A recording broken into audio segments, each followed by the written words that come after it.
Hola a todos y bienvenidos una vez más a un nuevo episodio. Nosotros somos La Concordia y el día de hoy nos acompaña una invitada muy especial. Ella es Vanessa Vallejo, economista, analista política y opinadora en el Washington Examiner radicada en Estados Unidos. Vanessa, ¿cómo estás? Buenos días, muy bien, muchas gracias por la invitación. Bueno, también está con nosotros el doctor Bernardo Henao Jaramillo. Él es abogado colombiano, también columnista y opinador de todos estos temas políticos. Bernardo, ¿por qué no nos das un saludo? Con mucho gusto, María Victoria. Un buen día a todos en la mesa, a los compañeros, un buen día. Y desde luego, Vanessa, bienvenida a la Concordia. Creo que hacía un tiempito no nos veíamos, pero sí nos une mucho pasado y mucho trabajo por unas causas que siempre hemos defendido.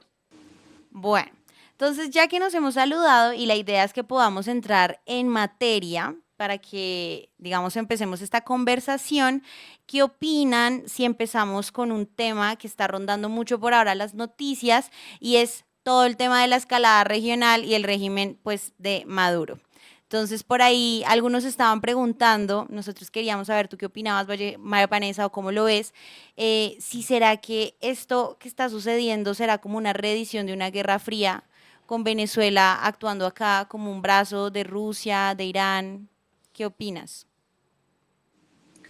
Pues yo creo que durante mucho tiempo sí se dijo que yo, como que Rusia, Irán, incluso China, pues podía ser como una especie de apoyo para Venezuela en caso de que Estados Unidos decidiera hacer algo contra el régimen de Maduro. Sin embargo, yo creo que lo que estamos viendo en este momento es que todos esos regímenes se han quedado, digamos, en silencio y callados ante lo que ha sucedido, ante lo que estamos viendo, sí, como la guerra contra las drogas, para que la gente lo entienda mejor, la guerra contra las drogas que está haciendo Estados Unidos. Entonces, yo creo que esa teoría de algunos que decían no se debe hacer nada en Venezuela porque en realidad eso significaría estar haciendo algo contra Rusia o contra China y ellos responderían, creo que se ha caído, lo único que vimos en realidad fue un comunicado, digamos que muy escueto de parte de China hace meses, si no estoy mal ya. Eh, entonces yo lo que creo es que veo una Venezuela sola, un Maduro completamente solo, que simplemente está jugando a aguantar y a hacerse loco con las cosas que puedan pasar, no sé, de bombarderos que, no sé, de pronto violen el espacio aéreo de Venezuela, hacerse loco, mirar para un lado y apostar a que Estados Unidos no se va a atrever a de pronto hacer algo más directo contra él. Creo que esa es la estrategia de Maduro, una estrategia de aguante, pero como digo, lo veo completamente solo. En términos realistas, uno puede ver que Maduro, con el acuerdo aquel de que se firmó que no era un acuerdo vinculante sobre la zona binacional, pues siempre Maduro ha querido comprometer a nuestras fuerzas militares en que le apoyen sobre la base. Y hemos visto que Lula y y Petro han querido negar la existencia del cartel de los soles. ¿Usted cómo analiza esas manifestaciones de estas personas y lo que quieren buscar con esa zona binacional que se vuelve una franja bien delicada a futuro en el intercambio de las relaciones con Venezuela y los Estados Unidos, en la preocupación que tiene por todo el narcotráfico que por allí se ha movido y circula desde época pasada? Pues la verdad a mí me parece muy complejo la actuación del presidente de Colombia. Eh, yo siempre dije que sí, que cuando empezó todo este, digamos, despliegue militar y los ojos estaban particularmente sobre Venezuela, yo siempre dije que si de verdad la intención del gobierno americano era ir en contra del narcotráfico, eventualmente los ojos se iban a poner sobre Colombia, que de hecho la mayoría de la droga que sale de Venezuela es droga producida en Colombia y evidentemente los lazos de los cárteles del narcotráfico en Colombia y el cártel de los soles y la relación de Maduro y la relación de Petro, todos esos, digamos que factores están entrelazados. Y en ese sentido yo creo que hemos visto ya cuando los ojos se han puesto sobre el presidente de Colombia, hemos visto que efectivamente Estados Unidos sí tiene la intención de llegar al fondo del asunto con esto del narcotráfico y que pues si Gustavo Petro decide seguir adelante con este tipo de cosas, además haciéndolo muy evidente y muy visible, como por ejemplo con este acuerdo y con esta intención, que en realidad la verdad es que si uno lo mira a fondo y si alguien tiene, digamos, el background de todo lo que ha pasado en Colombia, pues puede entender que en realidad hay muchas partes de la zona fronteriza en la que digamos que de hecho ya existe una especie de zona de dos gobiernos, por decirlo de alguna manera, o en realidad es que se comparten, es decir, se comparten tanto los grupos criminales de Venezuela como los grupos criminales de Colombia, varias zonas de esa parte fronteriza. La situación es muy complicada. Obviamente la situación es muy complicada cuando se tiene a un presidente de Colombia al parecer poniéndose del lado de Nicolás Maduro, metiendo a los colombianos en problemas. La esperanza yo supongo que es de todos los colombianos de que si en algún caso Gustavo Petro en un ataque de locura dice que los militares tienen que actuar de alguna forma que va en contravía de su propia vida y de los intereses de los colombianos, pues que los militares no le obedezcan, pero sí es una situación muy complicada en la que evidentemente ya Estados Unidos, como debía ser, pues puso los ojos en Colombia porque pues Colombia tiene digamos, mucho que ver en todo esto, en el sentido de que es el que produce la droga. Ok, claro. Pero entonces, digamos, en este marco de lo que nos decías de cuál sería la esperanza hoy para los colombianos, hay una gente que yo creo que no podemos perder de vista y es naturalmente Estados Unidos, que siempre suena en la conversación cuando estamos hablando pues de toda esta batalla contra las drogas, de cuando estamos hablando del régimen de Nicolás Maduro. Y lo que aquí quisiera preguntarte es, bueno, ahorita estamos bajo la administración de Trump y digamos que eso ha sido como de cierta manera esperanzador para algunas personas, pero acabamos de salir de la administración de Biden, que yo creo que también tuvo mucho que ver sobre todo lo que estamos viviendo hoy. Entonces tú, digamos desde tu perspectiva, ¿cómo lo ves aquí la responsabilidad de los dos gobiernos de Estados Unidos y de cómo eso puede de alguna manera traer esperanza o no esperanza, por ejemplo, pues para Colombia? Pues la situación con el presidente Trump es, digamos que una situación muy particular, porque el presidente Trump es una persona que evidentemente no hace las cosas como normalmente las hacen los presidentes. Él puede hacer con mucha facilidad cosas que de pronto otro presidente no se atrevería a hacer porque creería que tendría un costo político, porque creería que se puede meter en problemas. De hecho, acá varias veces le han preguntado que si él, por ejemplo, va a pedir autorización al Congreso para una guerra y literalmente el presidente contestó que él no esperaba una guerra de largo alcance y de mucho tiempo, sino que se trataba de matar gente y hundir barcos. Matar gente se refería a matar gente de narcotraficantes, que lo hemos estado viendo, por ejemplo, los que están en las lanchas. Entonces el presidente Trump tiene una manera bien particular de actuar y esa manera tan particular de actuar lo que hace es que le da esperanza a aquellos que, por ejemplo, quieren que el régimen de Maduro caiga, a aquellos que, por ejemplo, en Colombia quieren tener información sobre efectivamente quién financió, por ejemplo, la campaña de Gustavo Petro y que creen que de pronto en Colombia esa justicia, por lo menos por ahora, parece que no avanzara y no diera respuestas y que esperan, porque efectivamente, si Estados Unidos va a avanzar en esta situación con Colombia, particularmente con Gustavo Petro, pues tendría que presentar pruebas, tendría que seguramente, posiblemente están haciendo investigaciones sobre esos dineros de la campaña, tendría que presentar un caso y el Departamento de Justicia tendría que tener, digamos, esas pruebas y eso digamos que esa personalidad, ese entusiasmo, esa forma de actuar del presidente Trump, pues por un lado es una esperanza, por ejemplo, para los venezolanos que creen que puede tumbar al dictador y a Nicolás Maduro y en general a todo su régimen, incluyendo a Diosdado Cabello, en fin. Y para los colombianos que creen que Estados Unidos puede ser o el que le ponga un freno a Gustavo Petro o incluso que pueda terminar digamos, el caso más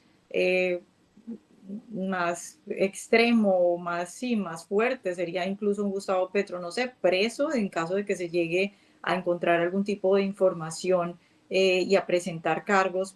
que estén relacionados al narcotráfico y a los dineros de su campaña, por ejemplo. Eso, por supuesto, es una administración y es un momento completamente único en la historia porque se junta esa personalidad del presidente Trump con un secretario de Estado, Marco Rubio, que conoce muy bien todo lo que pasa en la región. Es decir, es el primer momento en la historia de Estados Unidos donde hay un secretario de Estado que de verdad conoce lo que pasa en la región y al cual no pueden engañar. Es decir, antes, pues evidentemente los gringos no, sí, pues como se dice popularmente, los gringos no conocían muy bien qué es lo que pasa en Latinoamérica y cualquier persona los podía engañar. En este momento, pues con un Marco Rubio como secretario de Estado y el subsecretario que también es Christopher Landau, que conoce muy bien la región, es imposible que los puedan engañar. Entonces, efectivamente, se abre un horizonte de esperanzas, digamos que nunca visto en la historia de estos países. Por eso es el momento para que aquellos que tenían, digamos que una esperanza de que, por ejemplo, Venezuela fuera liberada, pues este es el momento que seguramente no vamos a tener en mucho tiempo, no se va a repetir porque no creo que vuelva a llegar un presidente como Trump. En el tema de Petro, si usted analiza, todo tiene una secuencia que se ha dado de una forma que uno puede ver que desertificaron a Colombia, que le retiran la visa, que obviamente lo incluyen en la lista FAC, en la lista Clinton, y que todas estas actuaciones, como bien lo dices, ya hace que con gente cercana al presidente Trump conozcan lo que rodea y lo que acontece en Colombia. ¿Es probable o no que en lo que resta del gobierno Petro se pueda dar una situación de un indictment en un momento determinado o eso será después de que pueda terminar el mandato del presidente? Porque es que la situación como está en este momento y la reacción que él ha tenido por la inclusión en la lista, ahora sí está viendo que efectivamente eso tiene unas consecuencias inmensamente graves y no creo yo que el Departamento de Justicia de los Estados Unidos procedan sin tener acopiadas todas las pruebas correspondientes para adelantar esas actuaciones. Pues efectivamente, obviamente nadie por fuera de la administración sabe en qué etapa pueden estar este tipo de investigaciones. Eh, Efectivamente, el Departamento de Justicia tendría que tener pruebas, tendría que presentar cargos y para avanzar en eso, pues supongo que dependerá de qué tanto tiempo le estén dedicando y de qué tantas pruebas hayan conseguido y también de la intención de la administración. Es decir, no sabemos hasta qué punto la intención de la administración sea llegar tan lejos o simplemente sea, por ejemplo, de alguna manera persuadir o de alguna manera presionar para que el tráfico de drogas hacia Estados Unidos frene o si el punto es llegar a la raíz del asunto y así como se quiere, evidentemente, porque esta administración ya ha dejado claro, el presidente Trump dijo que él diría que Nicolás Maduro sí tiene los días contados. No sabemos si la intención, así como en Venezuela parece ser que Nicolás Maduro se vaya, también la intención podría ser, digamos, ir más allá con Gustavo Petro o simplemente frenar ese tráfico de drogas. El asunto acá es que yo creo que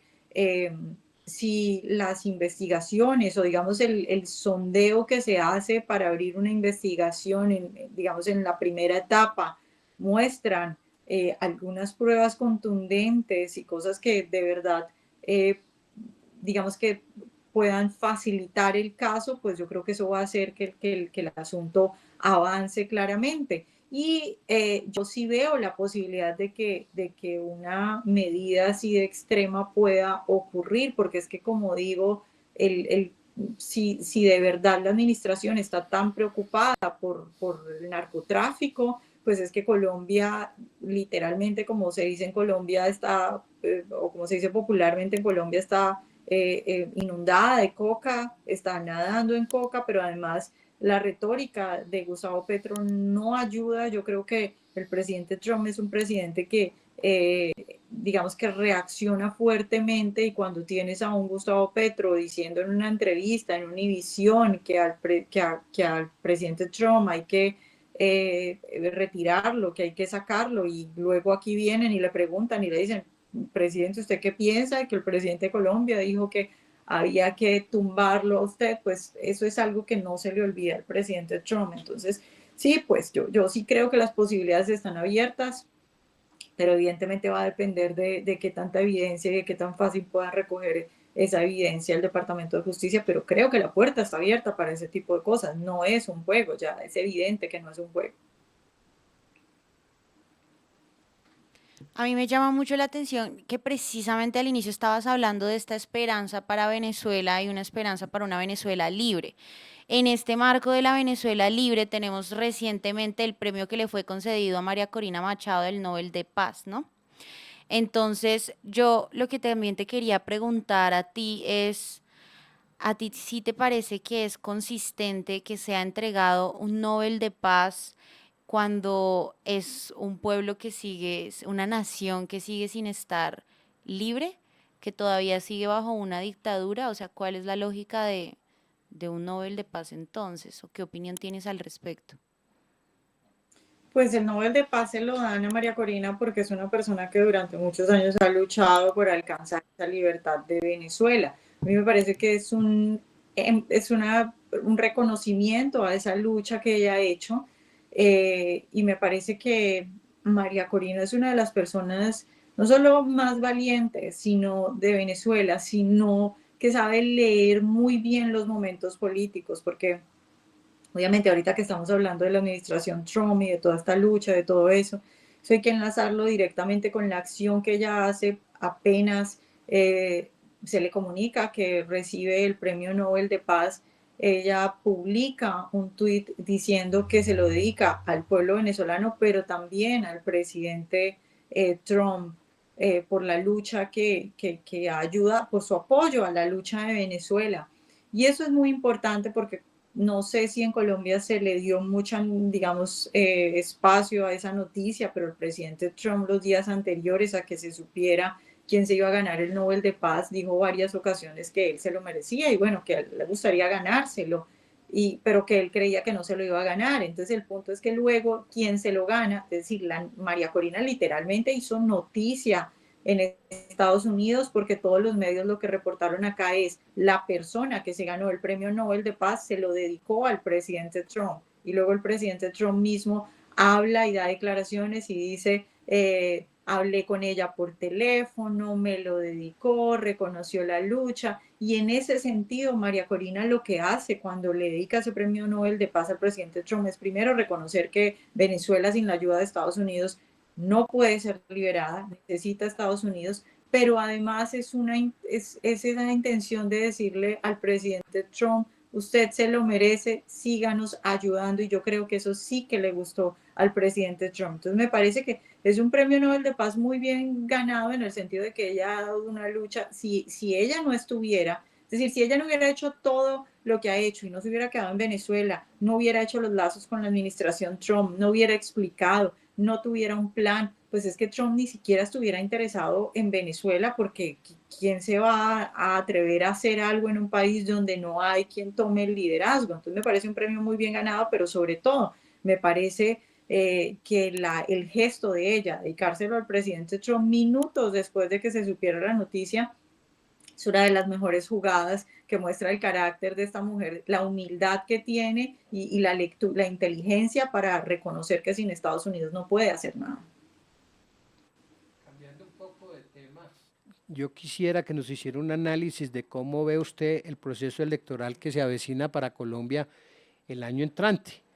¿Cuál es la impresión que tiene con relación a nuestros partidos y a la forma como se está presentando este debate futuro de la elección del Congreso y de la elección presidencial? Bueno, pues lo que yo puedo ver desde acá, porque yo tengo que decir que hace mucho tiempo no veo, digamos, que los canales particulares de Colombia. Lo que yo puedo ver desde afuera en medio de todo lo que está pasando en esta guerra contra el narcotráfico es un Gustavo Petro que yo no explico bien qué es lo que le pasa, cuál es el juego que está jugando. Obviamente, algunas personas creen que su actuar simplemente no tiene ninguna explicación porque es un hombre, no sé, llevado por las drogas, es un hombre con problemas incluso psiquiátricos según algunas personas. Eh, y ese actuar yo creo que hay que tenerlo como un factor muy importante en lo que uno pueda analizar de las elecciones que vienen, porque digamos esas ideas que al principio algunos decían de que de pronto este hombre se puede enloquecer y, no sé, poner problemas en las elecciones o en todo el rango que uno lo pueda ver, desde, no sé, fraude, intervenciones, hasta cancelar unas elecciones, digamos que eso que antes a mí me parecía que no tenía mucho sentido, ahora me parece que sí tiene sentido, me parece que además los cárteles o las guerrillas, pero más bien llamémoslos cárteles porque estamos hablando y porque esos son o los grupos narcotraficantes, pero para que la gente entienda, si quieren entonces guerrillas, que durante tanto tiempo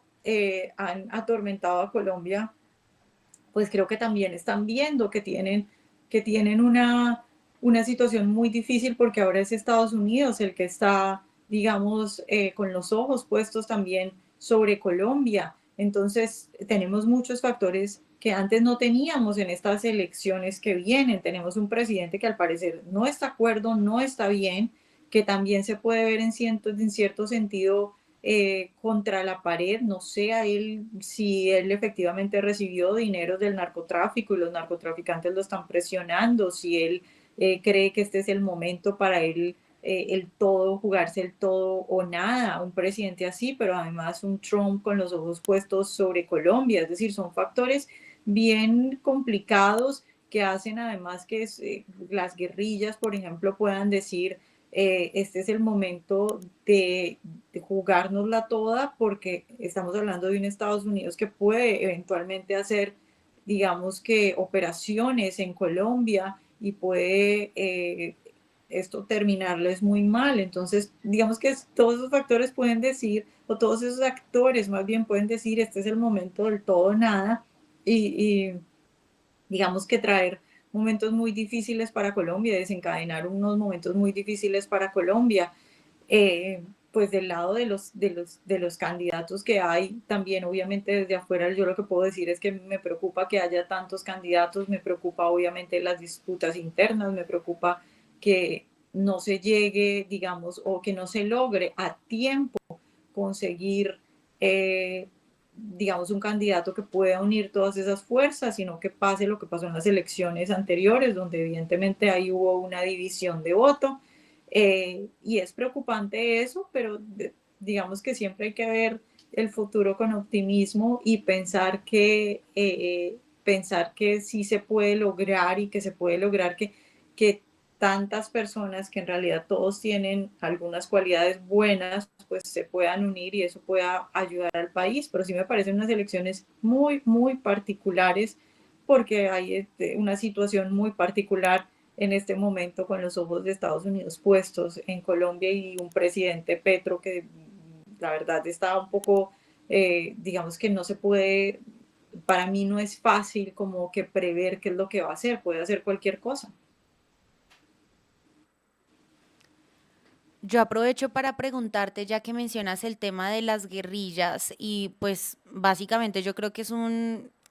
secreto que no es tan secreto, sino que esto está a todas luces claramente que estamos ante una situación donde el proceso de paz que se firmó en La Habana pues ha fracasado, ¿no? No ha habido justicia para las víctimas, no ha habido reparación, básicamente los grupos se volvieron a armar y se levantan otra vez en contra del país. Pues ahorita yo te preguntaba por el Nobel de Paz de María Corina y ahora te pregunto en el mismo sentido, ¿qué opinión tienes, por ejemplo, sobre que esa misma figura del Nobel de Paz le fue dada a Santos por el proceso de paz, precisamente que del cual ahorita de alguna manera pues, se podría decir que estamos viendo los frutos o los no frutos? Entonces, ¿qué opinión tienes tú al respecto? Pues no, yo creo que todos los colombianos han entendido que Santos es una de las peores cosas que le ha pasado al país. Evidentemente es un premio muy desafortunado. Eh, yo, pues la verdad creo que es uno de los capítulos más difíciles del país, ver cómo después de que el presidente Uribe, con el apoyo de Estados Unidos, logra prácticamente arrinconar a todas esas guerrillas, sucede un evento tan desafortunado que cambia la historia del país y que evidentemente es lo que termina abriendo la puerta para la situación efectivamente tan difícil que está viviendo Colombia en este momento. Pues sí, un premio muy desafortunado, pero digamos que el hecho de que en muchas ocasiones se hayan equivocado dando esos premios Nobel de paz, y que hayan escogido a personas como por ejemplo en el caso de Santos, no solo que no se lo merecían, sino que hicieron todo lo contrario, pues no quita que en esta vez yo creo que sí acertaron dándoselo a María Corina. Y, y, pues nada, ya la historia, digamos que yo creo que es muy difícil que haya en este momento colombianos que, creo que la mayoría de los colombianos tienen claro en este momento la desgracia que fue el expresidente Santos para el país. En Latinoamérica se están dando movimientos que dejan conocer que haya una especie de conflicto estratégico, de una guerra transnacional. Y allí ve uno cómo el Tren de Aragua se ha expandido por varios países y uno ve otras organizaciones que tratan de configurarse en Latinoamérica. Pero también sabemos que Colombia va a jugarse en sus elecciones el futuro frente a esta situación que se está dando en el momento. ¿Cómo puede uno pensar que se pueda erradicar toda esta criminalidad que más bien está en crecimiento y sigue generando unas consecuencias graves para toda la región? Pues yo creo que ahí el apoyo de Estados Unidos es fundamental. Pues nosotros, digamos que en general cuando se habla de este tipo de cosas, de hecho Colombia siempre es el ejemplo, siempre se habla del Plan Colombia, siempre se habla de que Estados Unidos sí logró eh, todo lo que logró en Colombia, pues, pero para eso se necesitan dos partes, se necesita sí un Estados Unidos que apoye, pero también se necesita alguien como el presidente Uribe en ese momento que hizo lo que tenía que hacer. Lamentablemente es difícil encontrar personas como el presidente Uribe, sin embargo creo que el asunto acá es que dependiendo de qué tanto le interese a Estados Unidos, pues ahí hay esperanza. Porque por ejemplo, en México tenemos una Claudia Sheinbaum que evidentemente pues es izquierdista, sin embargo es una mujer que en medio de todo, en el fondo, reconoce que Estados Unidos, o más bien el presidente Trump, si quiere es que puede quebrar a México en materia de comercio exterior, si quiere de un día para otro, en una semana, por lo importante que es Estados Unidos en el comercio para México. Y el presidente Trump en un estilo muy extraño para los que están acostumbrados a cubrir la diplomacia, pues no tiene problema en amenazar y utilizar, digamos, ese tipo de poderes económicos para poder presionar en ciertas cosas. Entonces,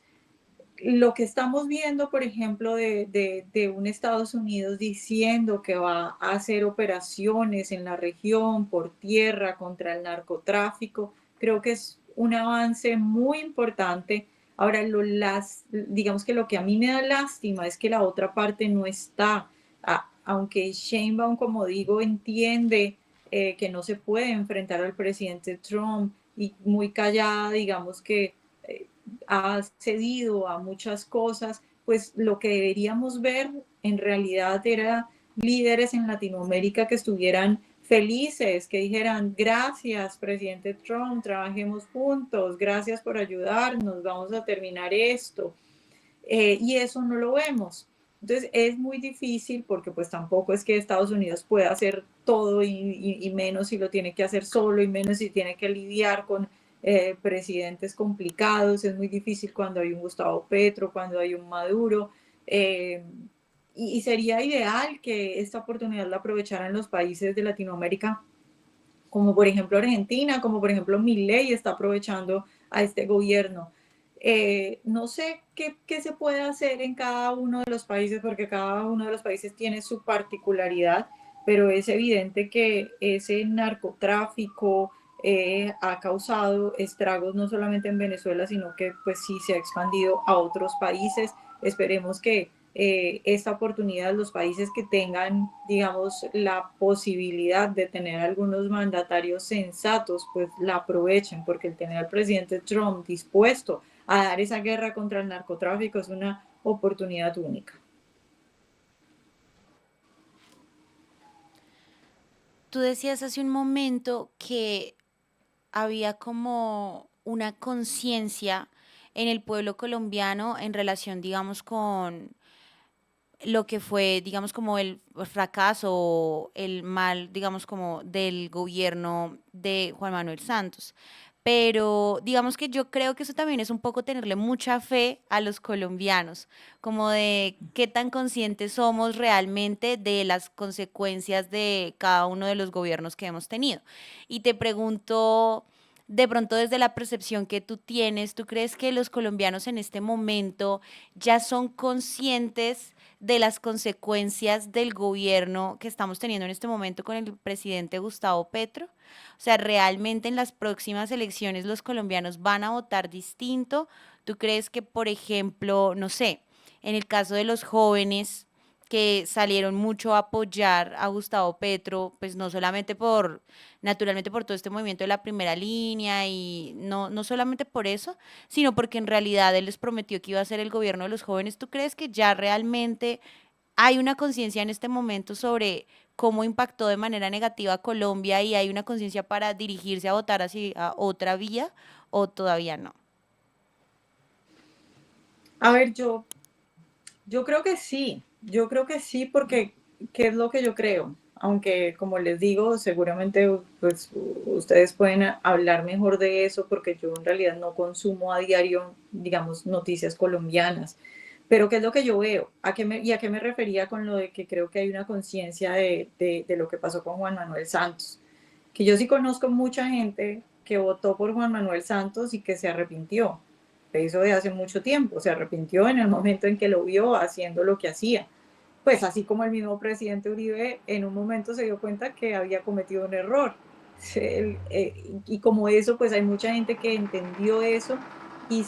a mí me cuesta mucho trabajo, a lo que me refería es a que a mí me cuesta mucho trabajo encontrar en este momento a alguien que defienda a Juan Manuel Santos. No sé si eso existe. Yo creo que el santismo en realidad nunca existió. Eso no existe. Los que son de izquierda porque son de izquierda. Ahora, sobre la pregunta que me haces de qué puede pasar si yo también veo mucha gente que dice que votó por Gustavo Petro y se arrepintió. Y yo lo que creo es que de pronto esa gente que votó por Gustavo Petro y se arrepintió, en este momento puede estar haciendo un examen y comparando, si tienen la suficiente edad o la suficiente memoria, pueden estar comparando cómo estaba el país cuando estaba el presidente Uribe y pues cómo está el país ahora y pueden estar diciendo, bueno, tal vez sí cometimos un error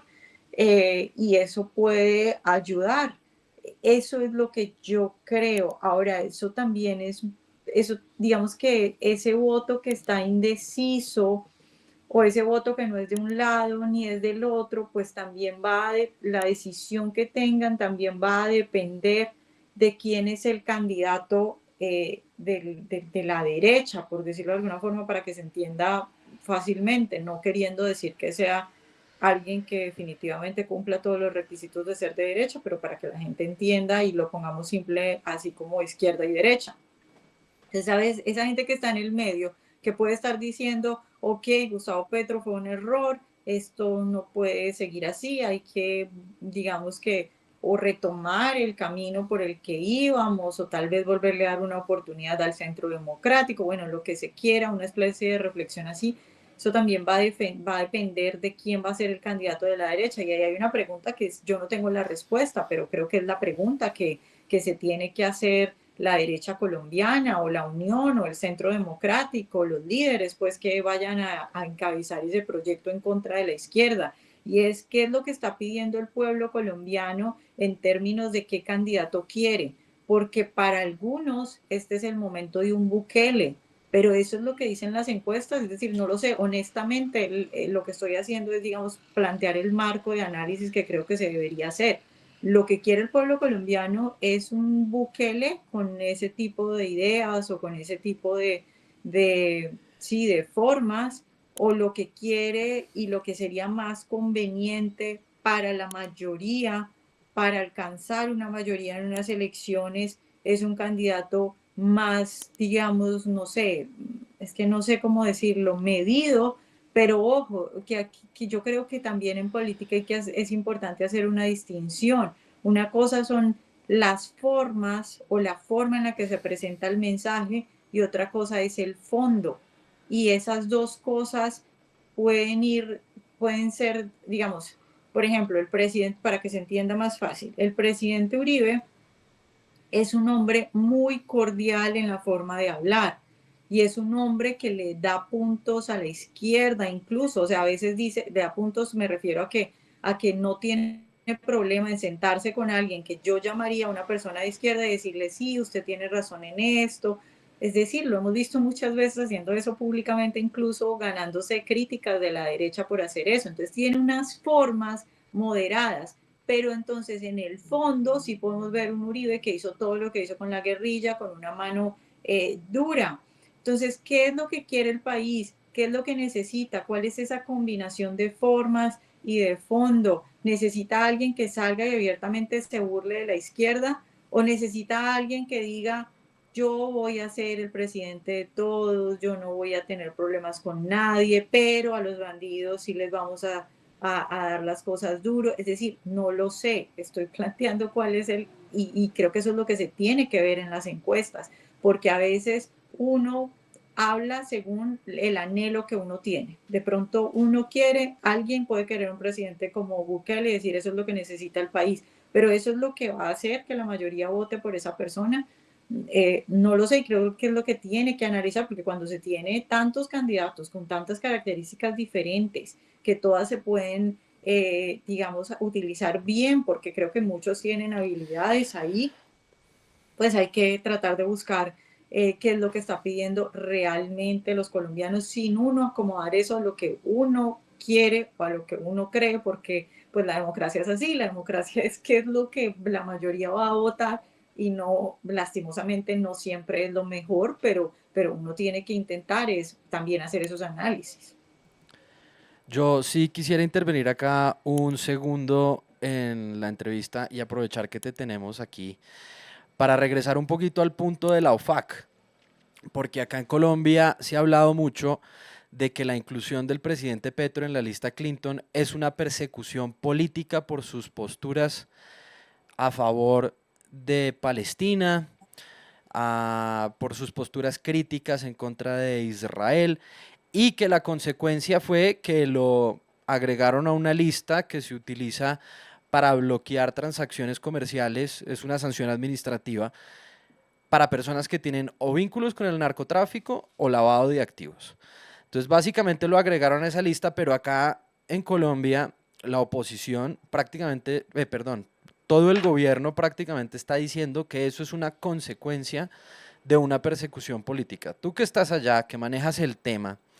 ¿eso sí es viable? ¿Eso es posible? O sea, ¿tú sí crees que a Petro lo agregaron a la lista Clinton porque él fue muy crítico de la situación en Palestina y porque insultó a Trump a las 3 de la mañana y le devolvió un avión? O sea, efectivamente puede ser real que Petro haya terminado sancionado administrativamente por vínculos con el narcotráfico simplemente por tener una postura radicalmente opuesta a la de Trump en Palestina. No, a ver, esa decisión la toma el Departamento del Tesoro, pero es una decisión que se toma en conjunto con otras agencias, como por ejemplo el FBI, la DEA, el Departamento de Estado. Eh, y si bien no se requiere un juicio previo y es una medida administrativa, no es una medida penal, si esas decisiones se toman en base a leyes federales y como digo, a pesar de que quien lo emite es el Departamento del Tesoro, pues la evaluación se hace con agencias como el FBI, la CIA, el Departamento de Estado, la DEA, y en general lo que la gente tiene que entender, creo que la forma más fácil tal vez de explicarlo es que las personas o empresas o entidades que se incluyen en esta lista es porque bueno, el gobierno americano considera que son una amenaza a la seguridad nacional. Es decir, cuando alguien, por ejemplo, tiene vínculos con el narcotráfico y eso conduce a una amenaza a la seguridad nacional, entonces esa persona se incluye, o esa entidad o empresa o lo que sea, se incluye en esta lista. Entonces, es una cuestión muy grave y muy complicada, no solo por las consecuencias inmediatas que tiene, que son consecuencias pues que por supuesto ocasionan daños a la persona que es incluida en la lista, sino también porque en la mayoría de las ocasiones incluir a alguien en esa lista es apenas el primer paso de una investigación que ya se abrió o que sí, que ya se está dando, porque, como digo, es una persona que representa una amenaza para la seguridad nacional de Estados Unidos. Entonces, pues la verdad es que sí es algo que se tiene que tomar muy en serio, y la verdad es que Estados Unidos ha sido muy generoso al tratar de hacer digamos, o esta administración ha sido muy generosa al tratar de hacer este tipo de medidas, digamos que enfocadas hacia las personas y no hacia el país, intentando que, a pesar de que en Colombia hay un presidente que representa una amenaza para la seguridad nacional de Estados Unidos, los colombianos se vean lo menos posible afectados, porque creo que efectivamente tanto Marco Rubio como por ejemplo Bernie Moreno entienden que la mayoría de los colombianos pues no son narcotraficantes, no quieren eso, eh, pero sí, a aquellos que están diciendo o que creen en Colombia que esto simplemente es una venganza política, no es así, es una situación muy seria y que abre las puertas a investigaciones muy serias y que pueden concluir en cosas muy complicadas para Gustavo Petro y su familia. Ahí como para terminar de redondear la pregunta, ¿tú crees que es factible que el próximo año veamos una solicitud de extradición de Gustavo Petro a Estados Unidos? Yo sí, yo creo que no, la palabra no es probable, sí es posible, sí es factible, eso sí puede suceder. De hecho, esa foto viral de la imagen de Gustavo Petro y Nicolás Maduro con un traje como si estuvieran en cárcel, donde abajo aparece el nombre del senador Bernie Moreno, yo lo que creo es que es la información de un colomboamericano que está en el Congreso, que ha hecho cierta investigación y que pone sobre la mesa al presidente Trump que sí hay pruebas, o que sí hay, sí, pues pruebas que puedan conducir a ese asunto. Es decir, eso no quiere, esa foto, yo lo que creo es que esa foto no quiere decir que el presidente Trump tenga un plan para meter a Gustavo Petro a la cárcel, eso no es, pero sí significa que hay gente muy importante dentro del gobierno americano que ha hecho sus, por lo menos, primeras investigaciones y que cree que hay pruebas para que eso eventualmente suceda. Entonces sí creo que es factible. Cuando se hablaba ahora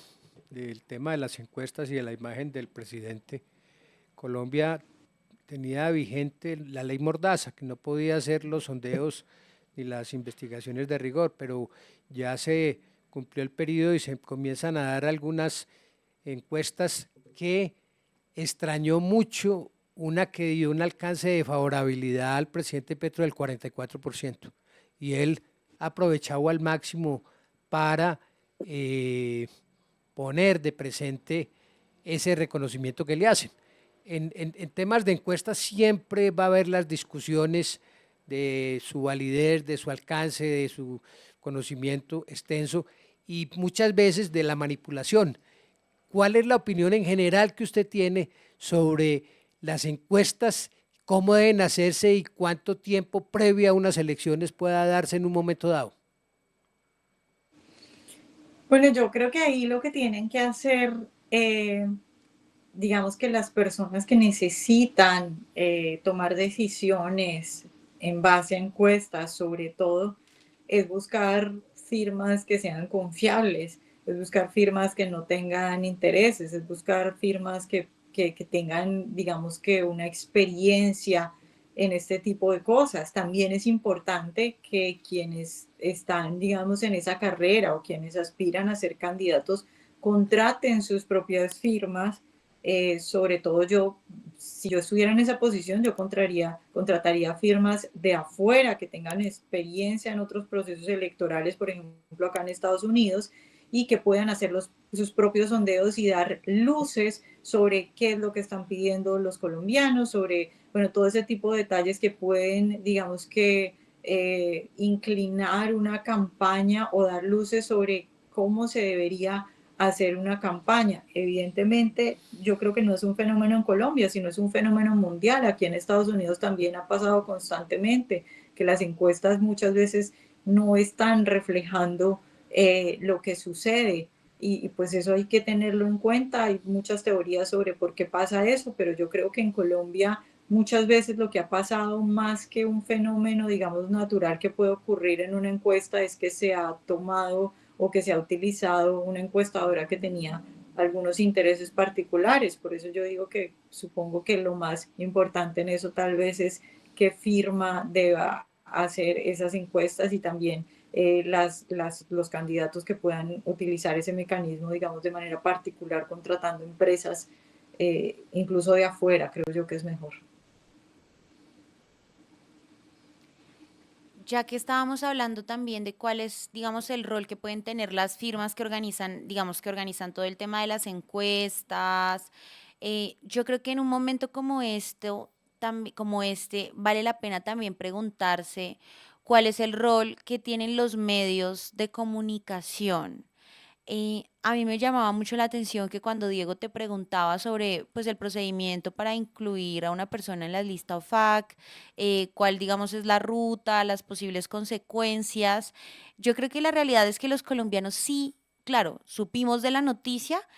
pero los medios de comunicación nunca se esforzaron en explicar qué había detrás de esto y pues, pues precisamente por causa de esa desinformación es que se permiten que se legitimen ese tipo de discursos de no, esto es persecución política. Entonces yo te pregunto a ti que estás en el medio, ¿cuál crees que es el rol ahorita de los medios de comunicación? ¿Qué es lo que deberían hacer? ¿Qué es lo que no están haciendo?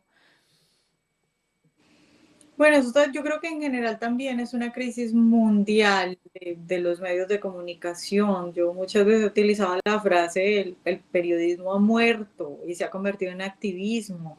Es decir, acá en Estados Unidos, de hecho en este momento una de las noticias más importantes es el presidente Trump demandando a medios de comunicación porque alteraron sus videos para hacer ver cosas que no eran, haciendo, digamos, ediciones completamente descaradas y que es evidente que no se pueden hacer. Es decir, es un fenómeno mundial el asunto de los medios, porque lo que yo creo es que la mayoría de los medios, pues, por un lado, es que tienen periodistas que ellos abiertamente son de izquierda y ellos ven su trabajo no como una vocación de informar, sino como una herramienta para sacar adelante las ideas que ellos creen que están bien, pero además porque pues también muchos medios reciben dinero o se mueven según el dinero que manejan, por decirlo de otra forma, o según el dinero que les puede llegar. Hay muchos medios que se mueven según esos intereses. Y creo que por lo menos en Estados Unidos la gran enseñanza que tuvimos de las elecciones que acaban de pasar, bueno, hace un año, en las que vuelve a ganar el presidente Trump, es que tras varios años donde los medios fueron tan descarados, la gente empieza a entender que les están mintiendo. Y entonces la favorabilidad de los medios está por el piso y la mayoría de la gente ya dice que consume sus noticias y la información en redes sociales. Entonces, pues yo podría decirle lo básico, si me dices que como que qué deberían hacer los medios. Bueno, lo básico sería distinga noticia de opinión. Obviamente todos los medios van a tener una línea editorial y van a tener opinión, pero distíngalo. Cuando usted salga y diga algo, esto es opinión. Cuando usted vaya a leer noticias, ve noticias. Pero yo creo que eso es como echarle perlas a los marranos, porque yo no creo que los medios de comunicación vayan a cambiar, ni que vayan a escuchar ningún consejo, a no ser de que vean que están perdiendo dinero y que están a punto de quebrar y que tienen que de alguna manera cambiar, que es lo que ha pasado acá en Estados Unidos. Sin embargo, no creo que esa sea la situación en Colombia. Entonces, yo lo que creo es que la solución es utilizar las redes sociales como un método alternativo. No sé si en Colombia hay encuestas de eso, pero ya digo que acá en Estados Unidos la mayoría de la gente dice que prefiere informarse a través de redes sociales que a través de los grandes medios de comunicación. Y creo que eso es el futuro. Y se debería, no sé, sacar más alternativas y buscar tratar ese tipo de información a través de las redes sociales y llegarle directamente a las personas, porque yo en realidad no tengo mucha esperanza en los medios de comunicación y creo que es un monstruo que el futuro no es combatirlo, sino dejarlo que se muera lentamente. Bueno, yo creo que estamos por terminar. Pienso que la acción que está impulsando Trump en Estados Unidos contra estos medios que en un momento determinado distorsionaron y excluyeron notas claves en lo que era su intervención en el pasado y ahora tiene unas consecuencias inmensamente graves y ya ha provocado renuncias en estos medios. Creo sinceramente que eso va a ser una especie de sanción que van a entender varios medios de comunicación y van a tener que aprender, y eso que acabas de hacer, la distinción, pues es fundamental entre leer una noticia y hacer una opinión. Clave esa manifestación. Quedamos muy complacidos con esa intervención tuya y creo que debemos terminar por ahora para que no nos alarguemos en el programa, porque el programa tiene una agenda de 1 hora y quedamos muy agradecidos contigo, Vanessa. Muchas gracias. Muchas gracias a ustedes y un saludo a todos. Una última preguntita que te quieren hacer acá, porfa. Sí, yo tengo una pregunta porque la verdad, en el marco, digamos, de mujeres en política, mujeres que lideran, mujeres que denuncian, yo quisiera que solamente es una reflexión para terminar, cómo no desistir, cómo no dejarse asustar, cómo no dejarse amedrentar y denunciar, seguir siempre denunciando con valentía. Lo digo porque en tu caso sabemos que básicamente las acciones que tú has llevado y las denuncias que has realizado a lo largo de tu vida pues te han traído consecuencias bastante fuertes, pero cómo hacerle una invitación de pronto como a las mujeres o incluso, bueno, a cualquier persona, pero sobre todo, naturalmente yo hablo de las mujeres, para seguir como en la lucha y no dejarse silenciar. Pues yo creo que la verdad esas son como decisiones personales. Yo lo que creo es que uno tiene que hacer lo que tiene que hacer. Es decir, si uno en algún momento siente que tiene que decir algo, que es importante decirlo y que es importante poner ese tema sobre la mesa, creo yo personalmente que es valioso hacerlo. En mi caso, por ejemplo, digamos que pues yo estuve mucho tiempo trabajando en radio y en televisión y tuve muchas amenazas y eso a mí no, nunca, o sea, siempre lo tomé como que no era nada importante. En el momento en el que mi abogado me dijo que sí era algo importante, fue porque yo escribo un artículo en el cual, digamos que detallo cómo a Lozada, el guerrillero de las FARC, le dicen tornillo porque violaba a niños hombres, y este señor, entre otras cosas, me manda una carta de 4 hojas amenazándome a mi correo, un proceso legal, amenazas, citaciones falsas de la fiscalía, o sea, ya una cosa que se salió de control y que mi abogado me dijo, esto ya no es normal. Pero mi punto es que yo en ese momento sentí que era necesario poner sobre la mesa lo escandaloso de que alguien, que las víctimas y que los niños llamaban tornillo, estuviera sentado haciendo las leyes de Colombia. Y no solo eso, sino que los otros medios de comunicación, incluidos varios en los cuales yo participaba, lo entrevistaban y le decían, señor, senador, ¿usted qué piensa de la inflación? Y mi indignación era, ¿por qué un periodista cree que un hombre al que los niños llamaban tornillo, que dedicó toda su vida a matar, sabe algo de economía o tiene, digamos, el valor para que alguien lo considera lo considera importante su opinión sobre eso. Y esa es otra reflexión que tienen que hacer los medios de comunicación y los periodistas, el papel y los espacios que le están dando a ese tipo de personas. Ese tipo de personas debería tener espacio en un medio de comunicación. Yo entiendo ese tipo de entrevistas y de interacciones cuando son para ponerlos para ponerlos, digamos, contra la pared y recordarle al país todo lo que hicieron, pero para darles cabida en el debate político, económico, social de un país, ahí hay una responsabilidad